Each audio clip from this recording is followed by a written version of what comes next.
Howdy folks, we got a washer for you today, and it's giving us the F71 code, which is also known as the Suds code. On this one, to get into diagnostics, you got to pick a button that's anything other than the power or the start button. Hold it for 4 seconds, let go for 4 seconds, hold it for 4 seconds, let go for 4 seconds, and then hold it for 4 seconds, and you should get into diagnostics.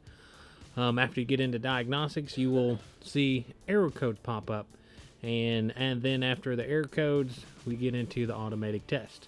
But I go to C8 here, which is the drain test, and you can see this thing agitate, and what it's trying to do is it's waiting for that basket to engage, to go into the spin, and then once it feels the basket, then it knows it's pretty much empty, and then it's ready to go to spin.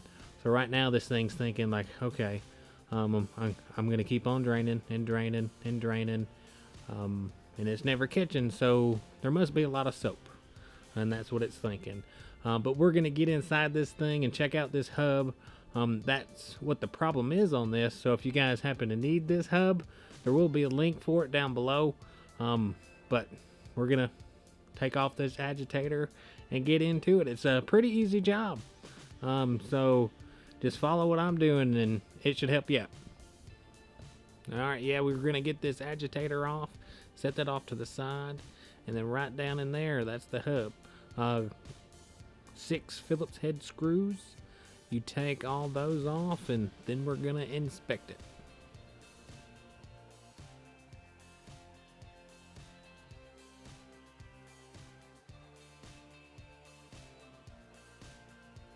There are 2 parts to this hub. You got the part that connects to the shaft, which I have my hand on it now. I'm trying to pull it off.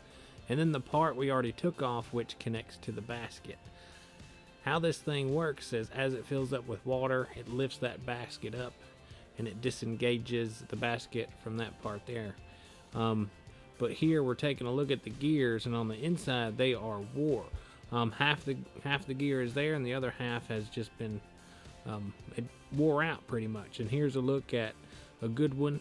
You can see the teeth are nice and clean, but those other ones are wore out. So it's that middle piece that is what you actually need. But in this kit, it does come with 2 hubs for different basket sizes, and you just got to match the one that fits. But in this particular case, the one that's bad is the one on the inside, but since it comes in the kit, might as well replace them both. So yeah, get the screws out from the other, and then you put it in the new one. And that'll fix your problem if your gear is wore like this one is. But back to what I was saying about how this thing actually works.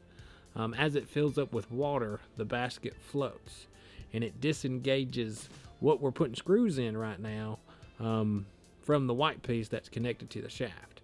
And as it floats, it's not connected to the motor, and the only thing that's connected whenever it's floating is the agitator, and that's when it goes into agitate.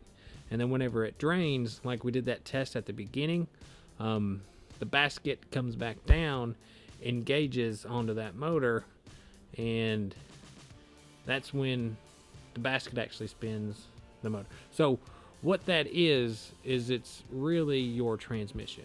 It changes it from agitate to spin. As it fills it with water, lifts it up, agitate. As it drains with water, puts the basket back down to spin. So let's take a look at it with the water drained, and it's going to spin the basket.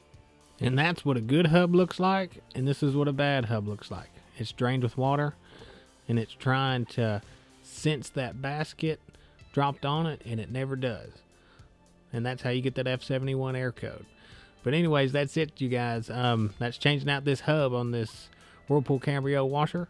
If it helps, give me a like, subscribe. Thanks for watching.